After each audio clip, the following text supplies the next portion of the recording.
afternoon, everyone. My name is Dr. Rodriguez, and I'm the Director of Student Transition Programs, which is actually housed in the Division of Student Affairs. My office is responsible for orientation, welcome week, as well as providing a host of other programs throughout the academic year. In addition, our office is home to the Talons, which many of you might know, who are the transition activity leaders of new students. And today I have the pleasure of presenting on my dissertation from 2018, where the title actually incorporates a direct quote from a participant in my study who I interviewed. And the title goes, "Why Do I Feel Homesick at a Diverse University? A Qualitative Case Study on the Racial and Cultural Experiences of Latinx First-Generation College Students." Now, Latinx, for the purpose of this study, is a gender-inclusive term that refers to individuals of Latin American origin or descent. First generation is someone whose parents did not earn a bachelor's degree. Now, both terms are at the center of this study because both influence students' college experiences.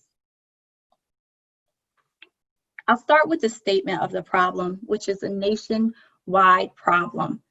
At the time of my dissertation, the most current data was from 2013 and 14 academic year, where I found that the percent of all bachelor's degrees earned was 11% for Latinx students compared to 68% for white students. I checked out the data most recently. According to the United States Department of Education, in 2015 and 16 academic year, the percentage of all bachelor's degrees earned was 13% for Latinx students compared to 65% for white students. Now, you see the needle moved up just a little bit for Latinx students.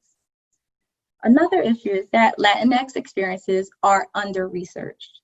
And 15 years of racial climate research showed that there were still themes of exclusion, institutional rhetoric rather than action, which are empty promises, and marginality from the students' voices.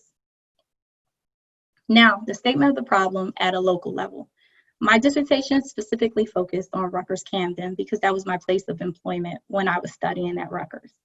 And so the four-year graduation rates from the cohort, the 2010 to 2013 cohort, was 17% for Latinx students, 34% for white students. As you can see, it's not much of a difference from the nationwide problem in statistics. And Latinx students were, of course, underrepresented at Rutgers-Camden, with 14% being Latinx, 53% being white. The purpose, well, my purpose was to understand the racial and cultural experience of this group of students at a diverse institution. I wanted to understand whether or not those experiences had an influence on their feelings about persisting at the university. And I also wanted to add to the scarce body of qualitative data. The frameworks, the theories that really guided my dissertation was critical race theory and Lat-Crit, which help analyze patterns of racial exclusion. It also exposes and removes those covert policies, programs, and practices that perpetuate racial or ethnic injustices for students of color. Now, Lat-Crit specifically concentrates on the experiences of the multidimensional identities of Latinx students, such as language, immigration, ethnicity, culture, and so forth. When reviewing the literature, it was helpful to group the literatures in themes. The first theme that I found among the literature was that the benefits of integrating the Latinx culture on historically white campuses, well, it influenced student success. It increased sense of belonging. It also increased academic security, environmental comfort, and student retention. The next set of literature talked about challenges of Latinx first-generation college students. They lacked academic preparation and resources and balance multiple responsibilities. They also come in with less college knowledge, are overwhelmed by cultural, economic, social, political factors. They experience culture shock, lack of cultural reflection and values, and a lack of numerical representation.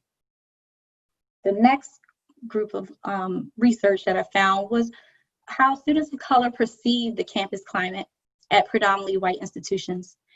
They were less likely to see their university as welcoming, felt out of place. They felt that their home communities did not resemble the university. They felt marginalized, isolated, in a hostile environment.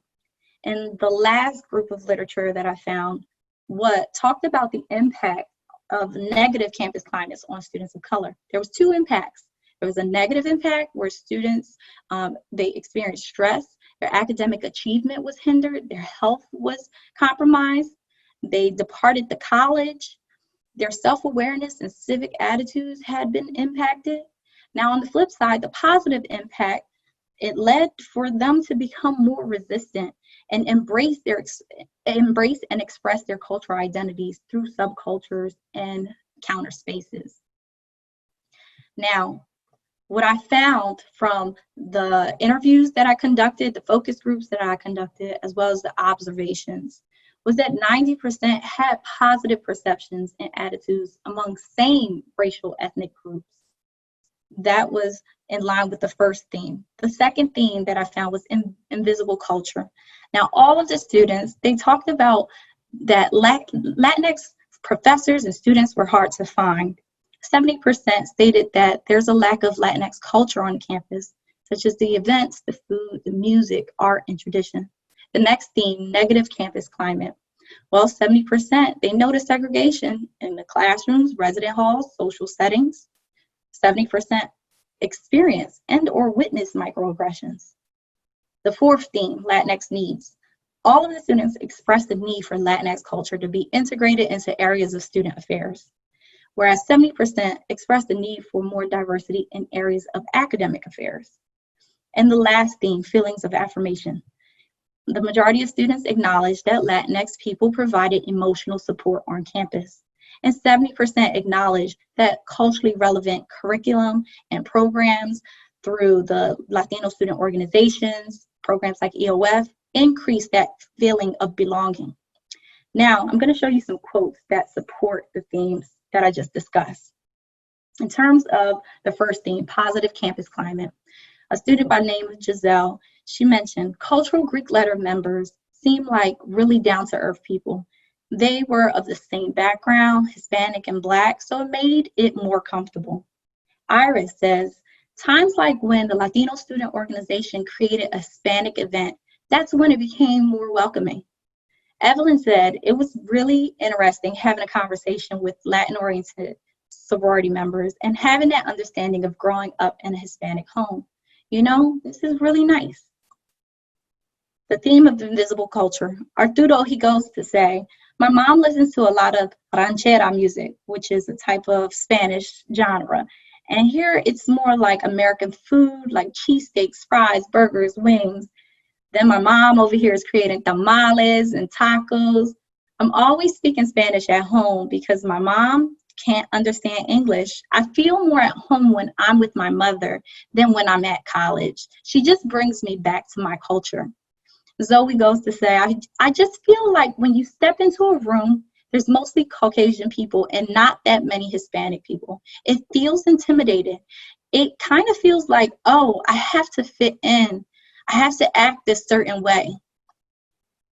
The theme of Latinx needs. Iris says, when it comes to the teachers, I wish I could see more professors of my background teaching, not just Spanish class, but history or something like that, because it'll be nice to know that, okay, I've seen a professor who's of my descent. Maybe they went through my challenges, so maybe I could do it too. Jessica says, why do I feel homesick? I don't feel happy. I feel something is wrong. And then I would look at my surroundings. Well, I really don't have a Spanish person to feel like I have someone to talk to. Then once the end of the semester came, I met a couple of Spanish people and I was like, all right, maybe this is what I need, a diverse group of friends. Not diverse, but someone that's Spanish too. Not necessarily Ecuadorian, but someone Spanish that understands.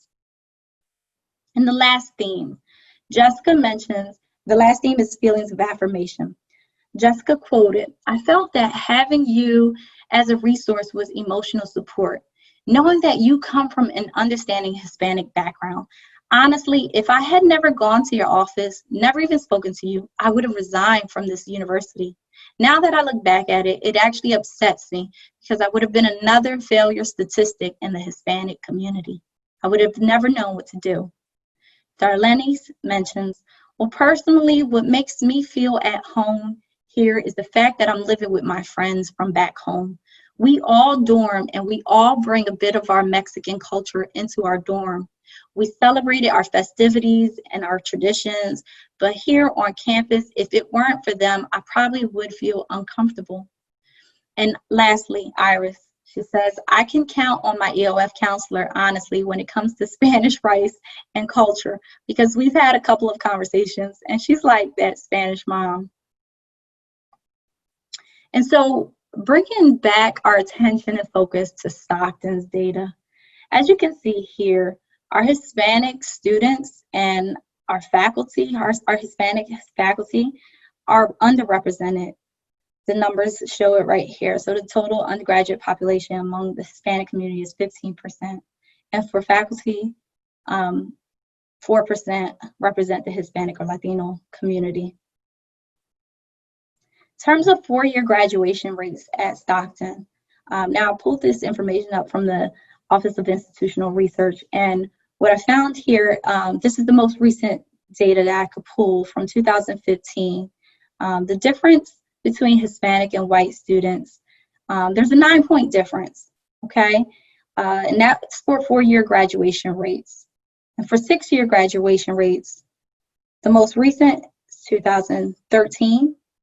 Hispanic students are graduating at 72%, whereas white students graduated at a rate of 78%. And although you may not think that the disparities are steep enough to be concerned about, however, we must stop tolerating the disparities. If we truly believe that every student matters, we have to give more attention and support to the Latinx and Black students to address the gaps in graduation rates. When looking at the number of non-returning students, it's a sign that the institution has not yet adapted to educating this student population. Now, I'd like to welcome two students and an alum from Stockton University to introduce themselves and answer one of the questions that I have posed to them in advance. So what aspects, if any, made or make you feel included or excluded at Stockton? Destiny, would you like to go up first? Sure. Hi, can you guys hear me? Yes. Okay, my name's Destiny Hernandez. I'm in my fourth year. My major is liberal studies with a concentration in elementary ed and a minor in literature. At Stockton, I feel most comfortable with my EOF family. EOF, when we did the program in the summer, like I've made all my friends there, and it made me feel most comfortable because it was the most people of color that I saw, like the biggest group, and coming in with everyone was really the staff and everything in the EOF actually makes you feel really welcomed. And also during the school years, like during the semesters, the EOF office is very welcoming. Like you can come in and you can do your work there, or you can just come in and talk to them about anything. Really, it doesn't have to be educational or anything like that. Marilyn Mason was my absolute favorite. Tony was a great help too. So the EOF office really is what made me basically stay at Stockton and keep going. Thank you for that, Destiny. Jessie, would you like to go up next? Yeah. Hi, I'm Yesenia Pacheco. I usually go by Yessie. I'm a double major in social work and criminal justice with a minor in victimology and victim services, and I'm going into my senior year too. I kind of wrote it out because I get nervous. So I wrote some factors that make me feel included at Stockton are the initiatives such as like the racial healing circles, town hall meetings, Monday urban nights, the hanging of flags with clubs like UBSS and Los Latinos Unidos. I feel like Stockton recently has been making study abroad more available for people of color. And one main thing is the orientation is focused on diversity and inclusion. I'm an orientation leader, and we were trained this summer and this spring specifically to basically how to welcome diverse students and make them feel included at Stockton. And this is like really important because I feel like in order for diversity to be in order for diversity to be seen as the main goal, we have to make it known like on the first day. And I feel like Stockton, especially like this semester and this year, has been making like diversity their main primary goal and making that like known to all new students and welcoming, and returning students. So I feel like that's something we definitely do that makes me feel included.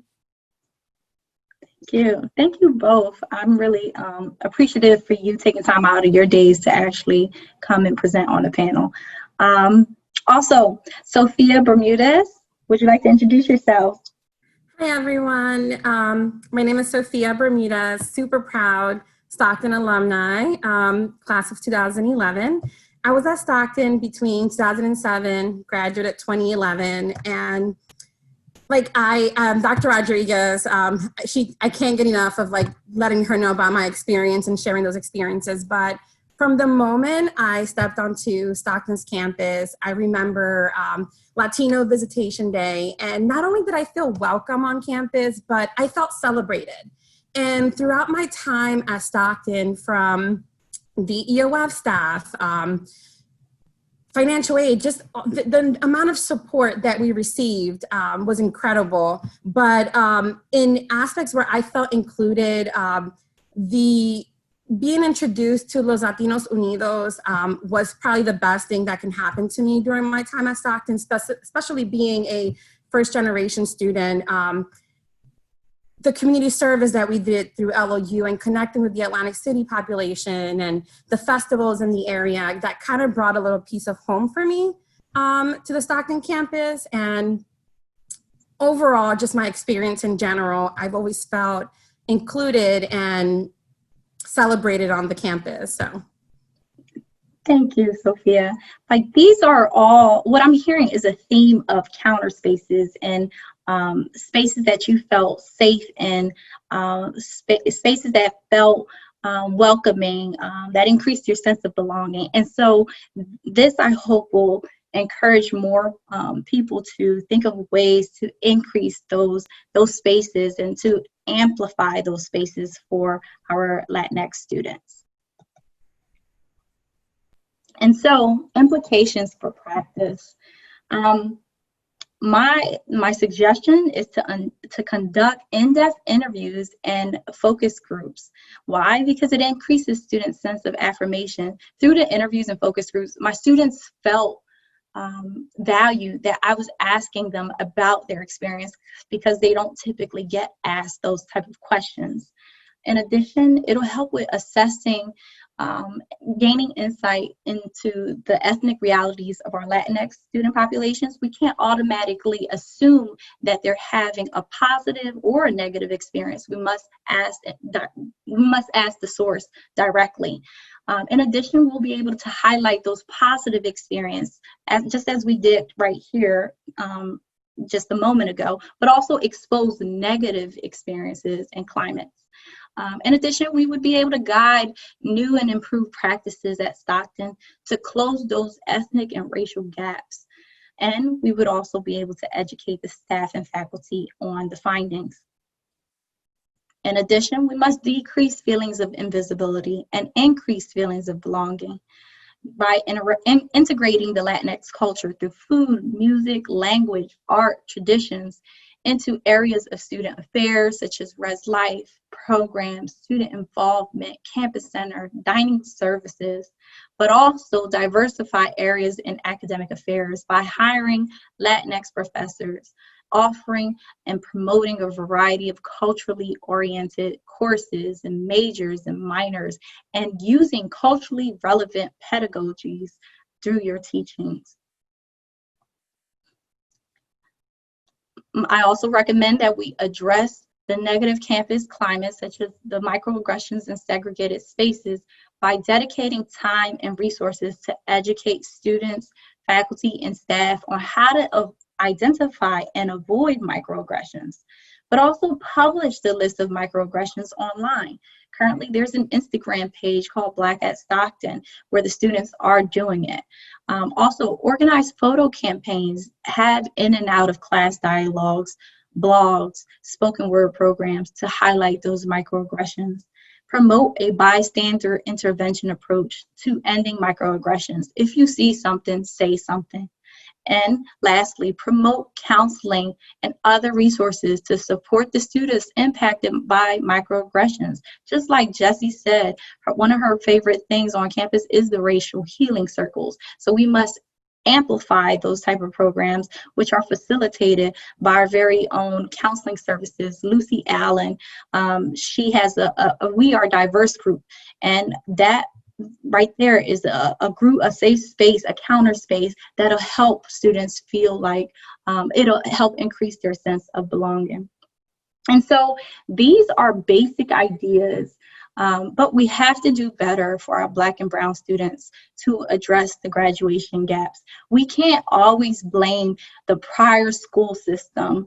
We can't always blame their financial circumstances or their family obligations for their academic outcomes. We need to take ownership of our own sphere of influence.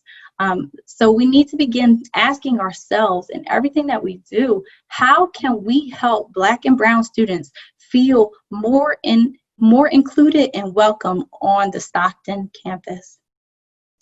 Thank you. And I think that we can take some questions. So the question is, can the panelists speak about ways they did not feel included on campus? This will help with the learning process. I can start. For me, I felt like there were no faculty members that looked like me or any Latino or Latinx professors during my time at Stockton. I did not have not one course with a Latinx professor. So I wouldn't necessarily say that it didn't make me feel like not included, but it's something that I would have liked to see while I was an undergrad, especially now that I'm in higher education professional and I see the impact that having more Latinx professors on campus has on the student experience. That's something that probably would have helped me grow a little more or maybe build better connections with the faculty at Stockton. I say that I had great connections with staff, but I didn't necessarily build those connections with the faculty members. Okay, anyone else want to answer that? Yeah, I'll go. Kind of like what was mentioned before, the lack of representation at Stockton. I kind of did my own research also, and I found out that less than 2% of Stockton faculty is female and is Hispanic at the same time. So that means that we don't really have people that look like us in the classroom or outside of the classroom, like in departments such as admissions, career education, counseling services. Because like I said, it's only 2% that are female Hispanic. Also, some ways that we don't make me feel included is like chastisements for people for microaggressions and for blatant racist things. I feel like that makes us feel like not supported or not listened to.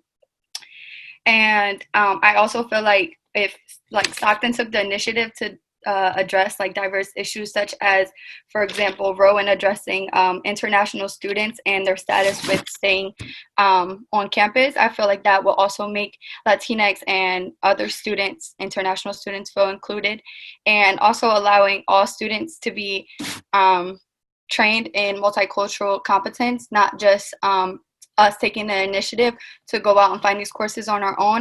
I feel like all members, especially in the Greek community, should be trained on multicultural competence and making all members feel included. That's it. Okay. So we have a couple people who have raised their hands. I'm gonna allow them to speak. We first have Arnaldo Cordero Ramon, and please forgive me if I mispronounce your name. So.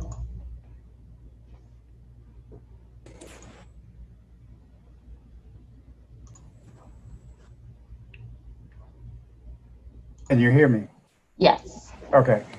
What would you suggest? For example, we keep mentioning statistics, percentages, low percentages for Latinx professors or of Hispanic descent. How would you address the issue of coming to know them at the start of your entry to the educational system? Are they present in EOF summer programs? Are they present in orientation programs? Do you get to meet them when, for example, if you belong to Los Latinos Unidos, is there a good representation of male and female professors that are actively engaged with students?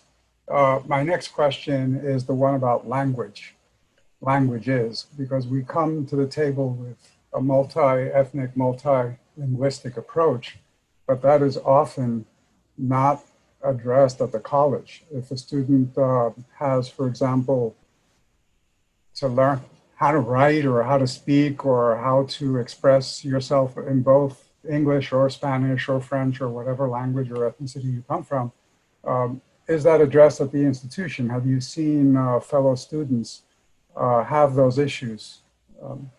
Anyone can answer, but I'm most interested because I'm engaged with you as much as possible. Those are two good questions. And so I'd like to address the first one. When I was at Rutgers Camden and I noticed some of the racial tension that was going on that was not really, it was mostly swept under the table. I began to implement programs to celebrate the successes, but also discuss some of the challenges among the Latinx community. So I hosted several receptions for students of color where I brought and I invited faculty and staff to these receptions and students as well. And it was just, you know, it was celebrating the Latino culture, and we actually had we would order food from the local restaurants and play Latino music, and that was a time where they actually got to network with each other. And so that's something I would love to see happen on Stockton. Of course, with your help, I can, you know, make that come to life. And now the other question, does Destiny or Jesse or even Sophia have any experience with seeing language being used, and in what capacities do students feel comfortable speaking the language or don't feel comfortable speaking the language on the campus? I had a positive experience during my time at Stockton. For example, I know we had the pig roast one year and we had Latin music going on, alumni came out, and we were all speaking Spanish. And I mean, that wasn't an issue for me during my time at Stockton, but working at other institutions, I have seen that issue come up in the past. And unfortunately, it's not an area where I have much expertise in, but just wanted to attest that during my time at Stockton, I did not have that issue.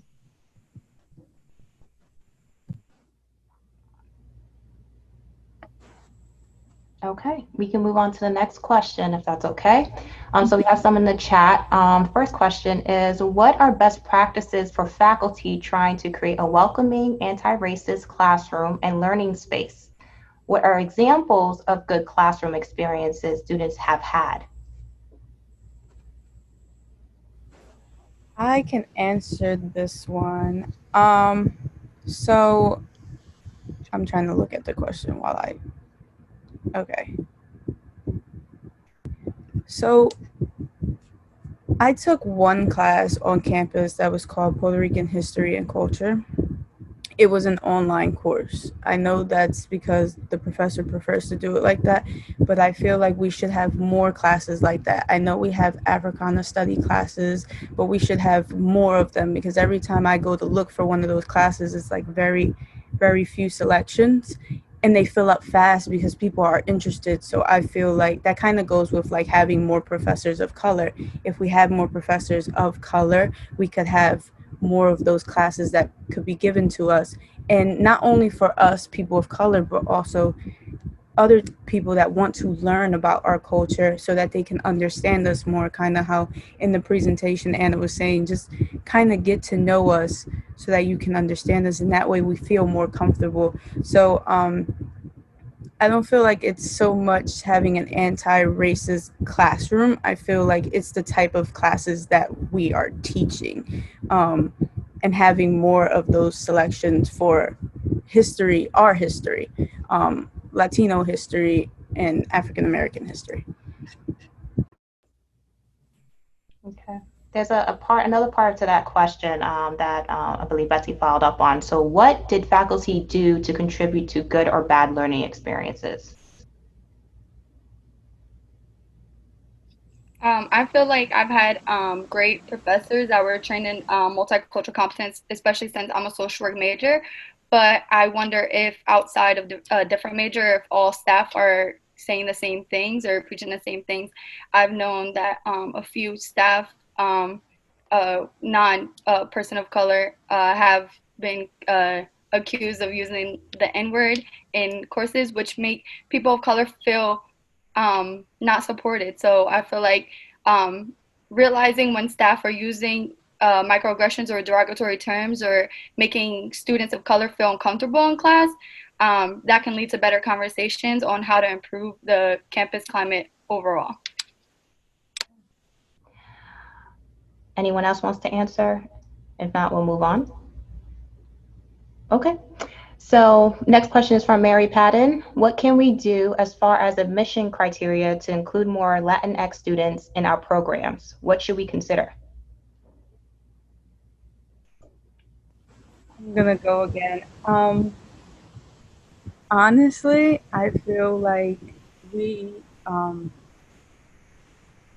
we should be more accepting of Latinx students outside of EOF.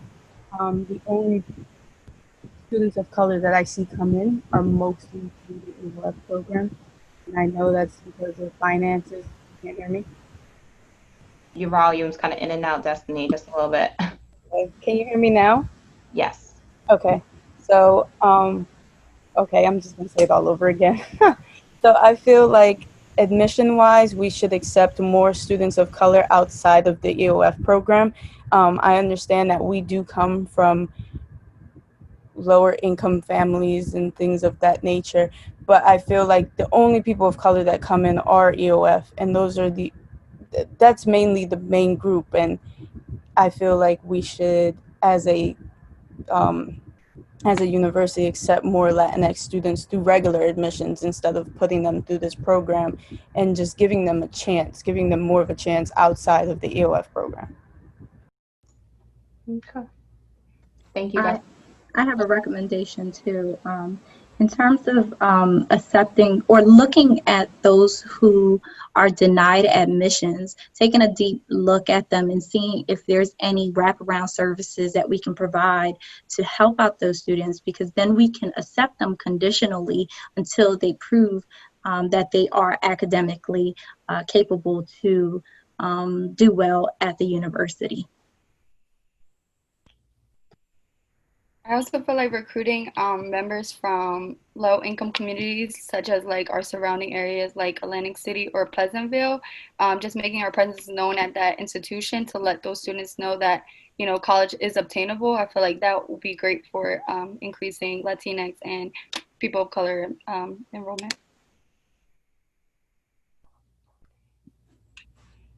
Mary, did you have anything else you would like to add? Well, I just want to make sure, because how can I say this and say this?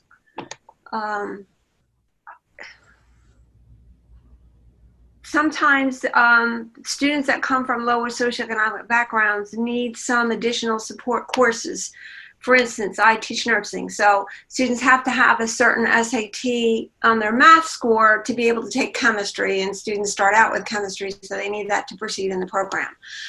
And oftentimes, I mean, I was a student that struggled with math, and so, if I had to come into that criteria today, I probably wouldn't have made it in because I was never strong in math.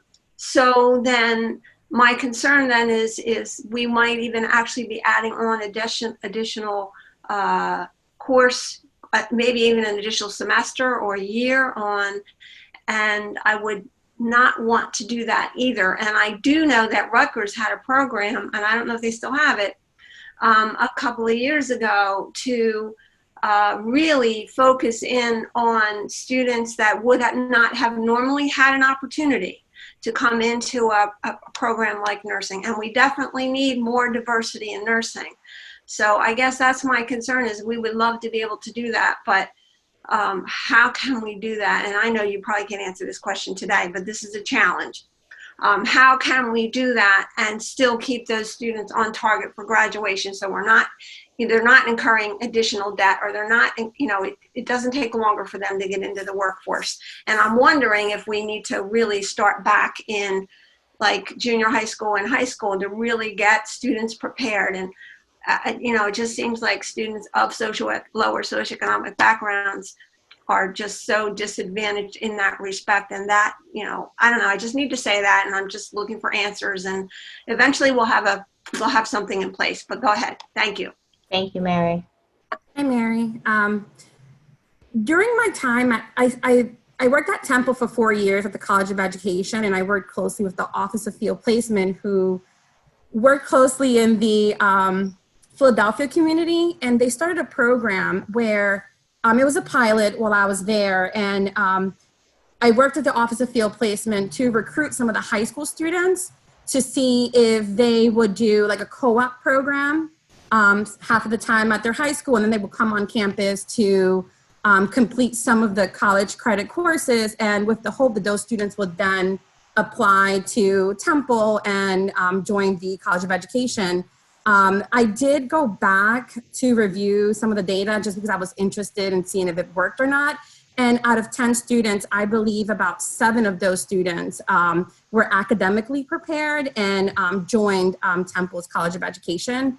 I'm not sure if that's something that Stockton is already doing, working with the local high schools or the Atlantic City high schools to see if they can identify some of those students who might be interested in joining Stockton and helping those students become academically prepared and actually earn some credits while they're at it.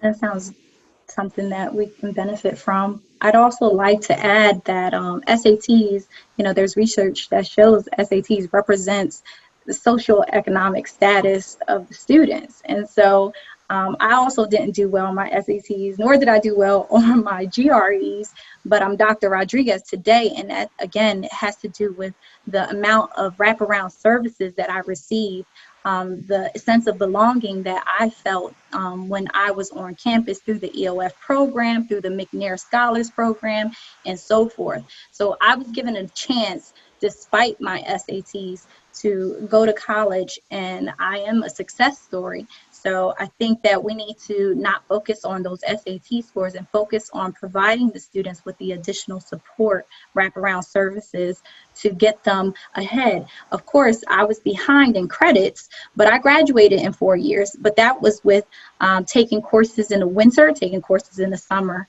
and that's how I was able to graduate in 4 years. So just due to time, we have about 20 minutes left, and I know there's some hands raised, so I'm going to get to these folks. So Collins, you are up and allowed to talk. Good afternoon. This is an excellent forum.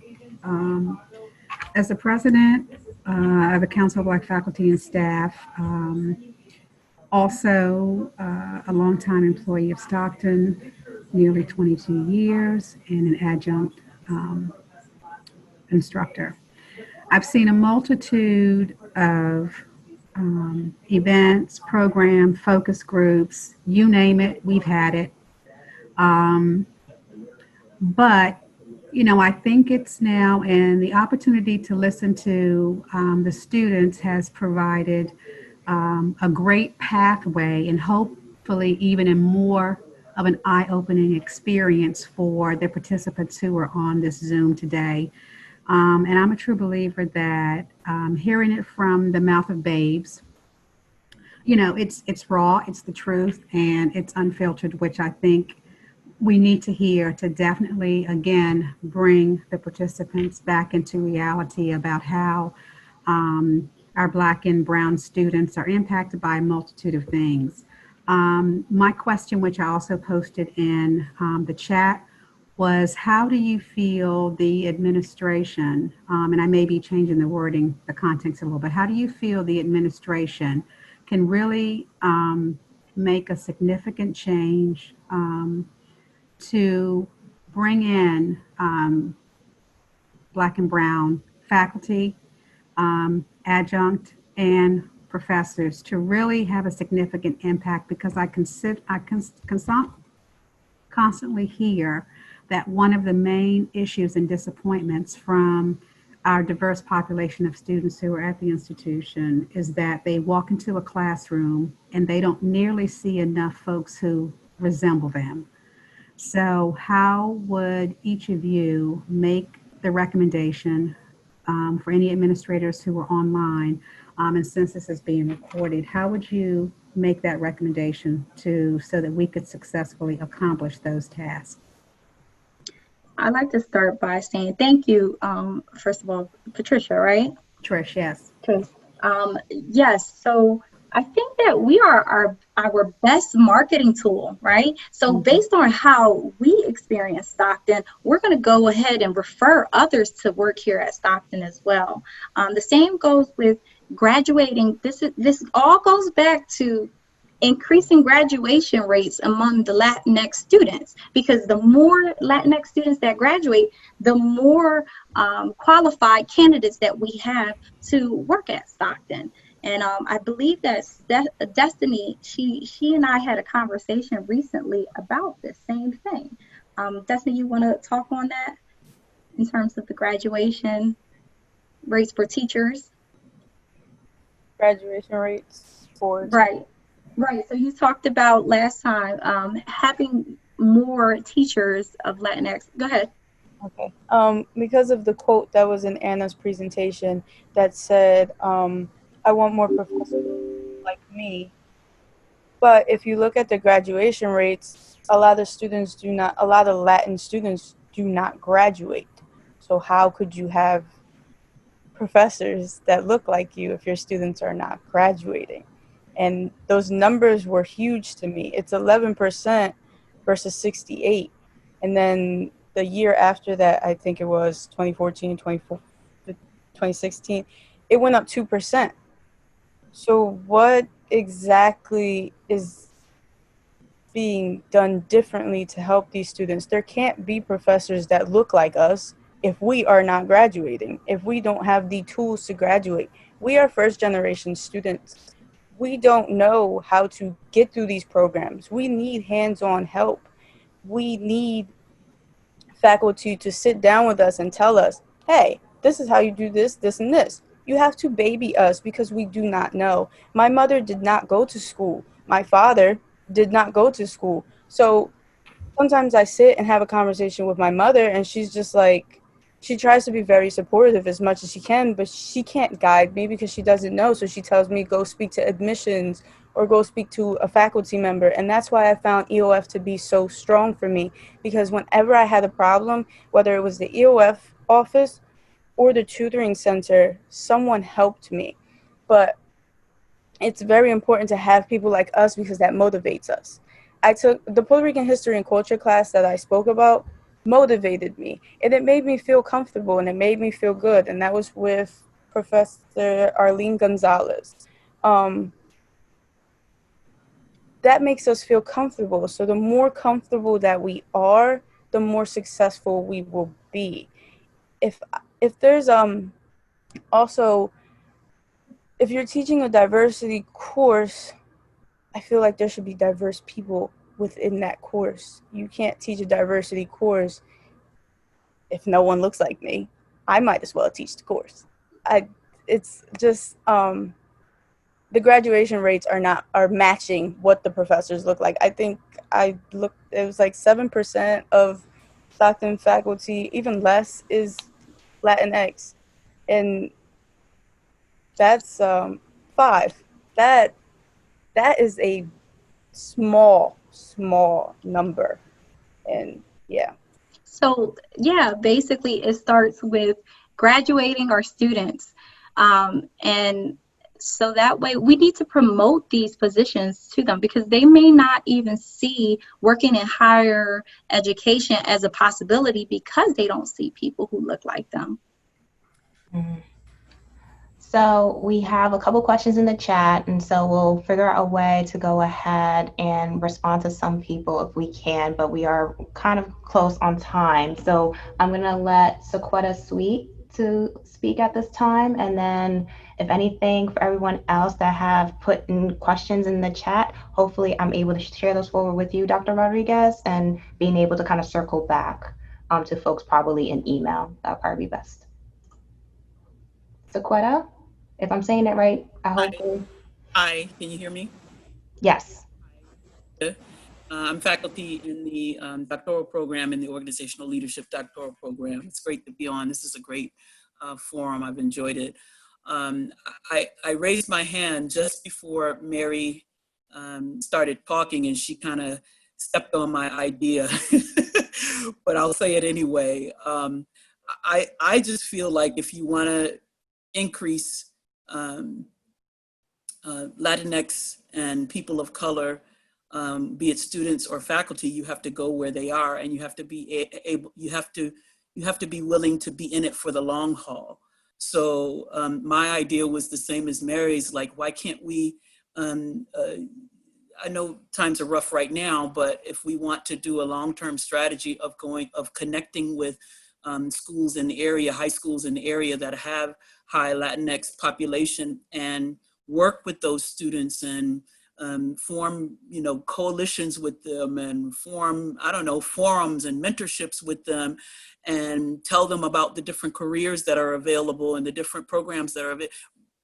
Be willing to do it for the long haul rather than the hit or miss kind of thing that we start. See, when you want to increase something, you have to go where it is. You have to, so if we don't go to where the students are, and when we see, conditions, we know that it's, low income, and maybe they don't have the different high SATs. I'm like Dr. Rodriguez. I was a straight A student, but couldn't take a test. I didn't have a high SAT, but I'm Dr. Sequetta Sweet today. So we have to be willing to invest for the long haul, forming relationships with high schools that have high Latinx and Black and brown populations.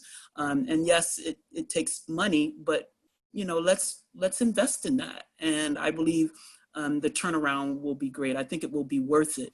I know it will be worth it if we are willing to invest early on, shaping the mindsets of folks, helping Latinx students know that it's possible for them to finish school. It's possible for them to change their lives, and the even through all these complexities. So it's a statement more than a question, but hopefully you get my point. Thank you. We have someone else, Marsha Fielder.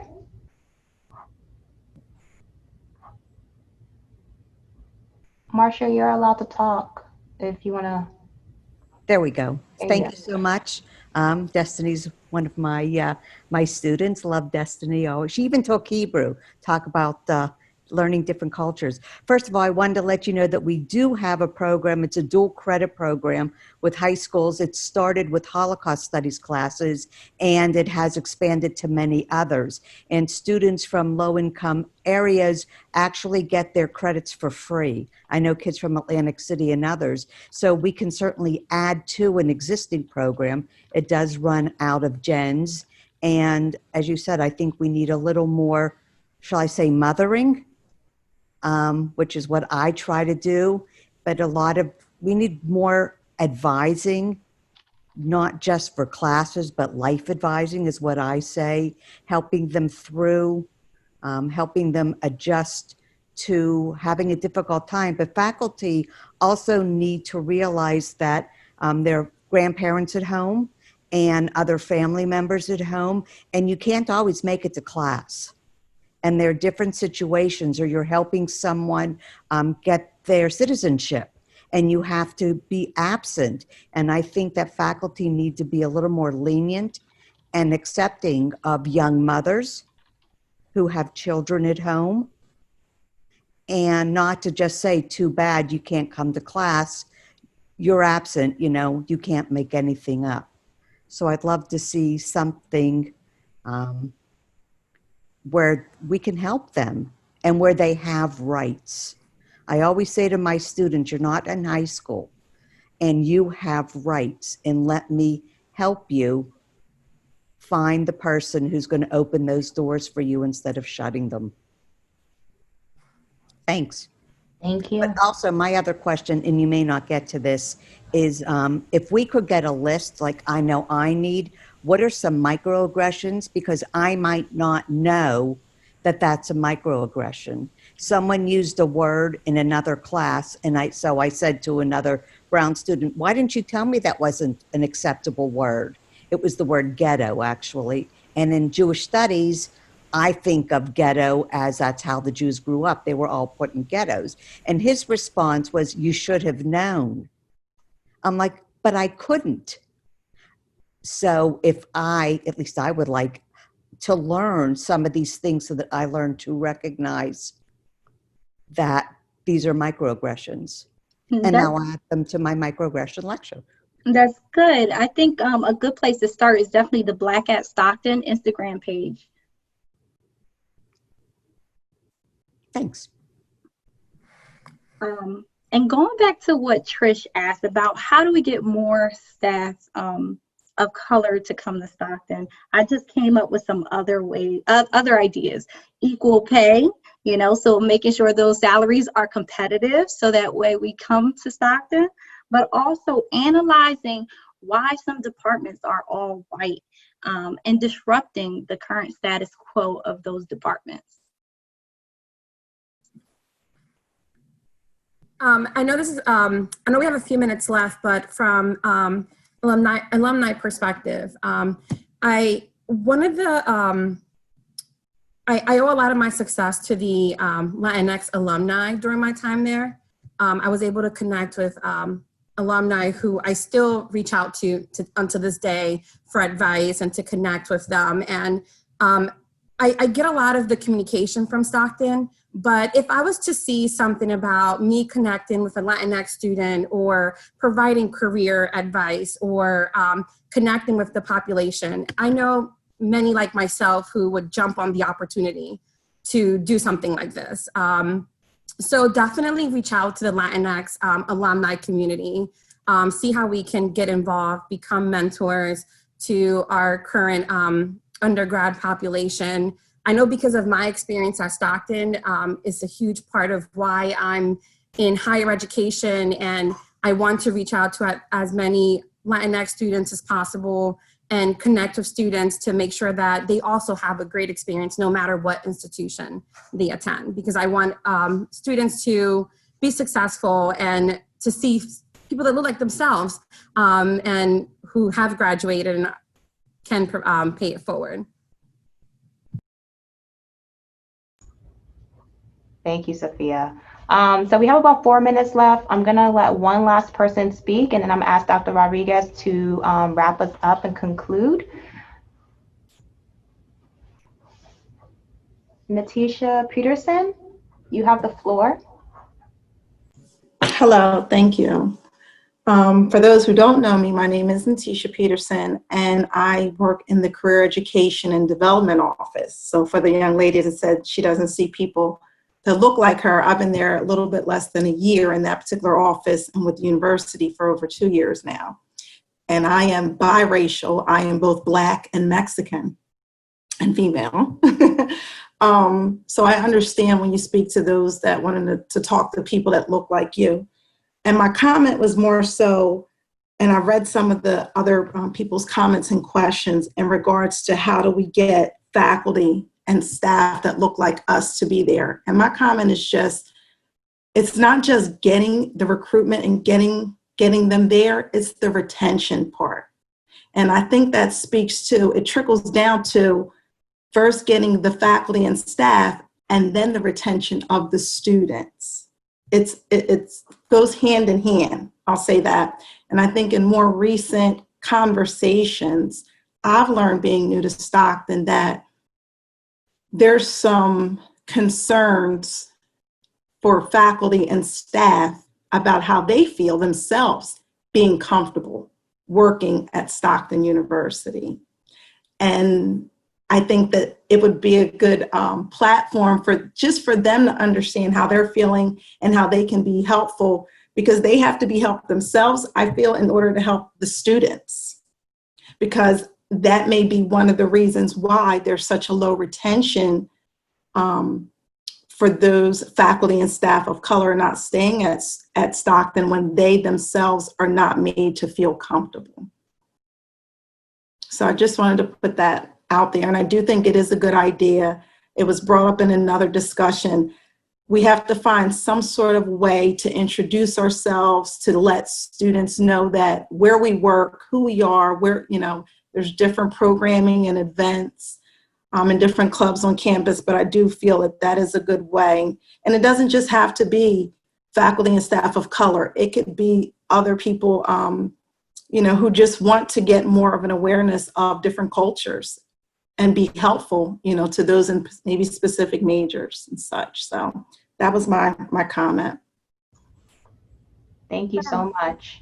Thank you, Letitia. And that's a good transition for what I want to say in terms of, like, if you have students on this campus who seem to be struggling and who might feel more comfortable connecting with with a faculty or staff member of their same identity, in terms of if it's Latinx or if they identify as Black or African American, please make that referral. Don't be afraid to make that referral. But it requires some work on your part.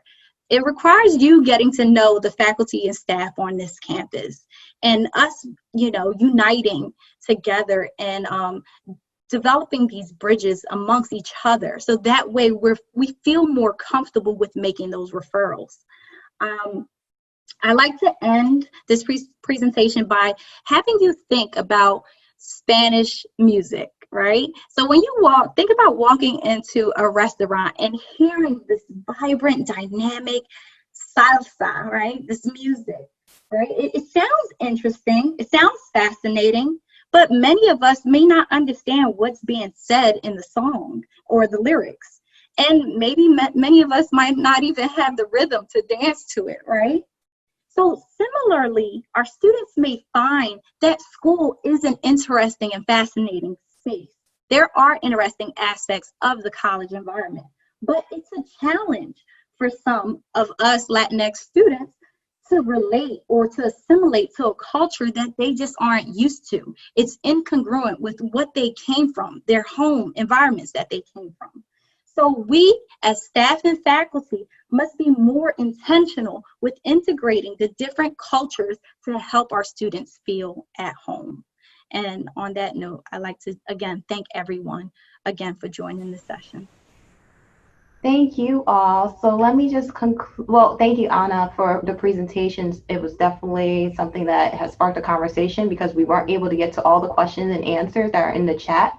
But those who were able to raise their hands, we were able to get to them. The last thing I'll ask is that for yourself as well as the panelists, if there's contact information and ways of how they can reach you, that would be great. And then for those who have put anything in the question and answer with your full name, I can have Dr. Rodriguez reach out, hopefully, to answer some of these questions directly. So Dr. Rodriguez, how can they reach you? And then we'll go to Sophia Bermudez, and then we'll go so forth to the rest of the panelists. Okay, they can email me, Anna.Rodriguez. My name is spelled with one N, ANA.Rodriguez@stockton.edu. Sophia? I can be reached on LinkedIn, Sophia Bermudez, or email sbermudez129@gmail.com. Thank you. Yessie? If you like, you don't have to. No, you guys can reach out, of course. I love to help. My Stockton email is Pacheco, y@go.stockton.edu. And Destiny? My email is herna155@go.stockton.edu. Okay. Thank you very much, all. We will resume next week with our next session. So stay tuned for next week at the same time, same place. Everyone have a great, wonderful afternoon.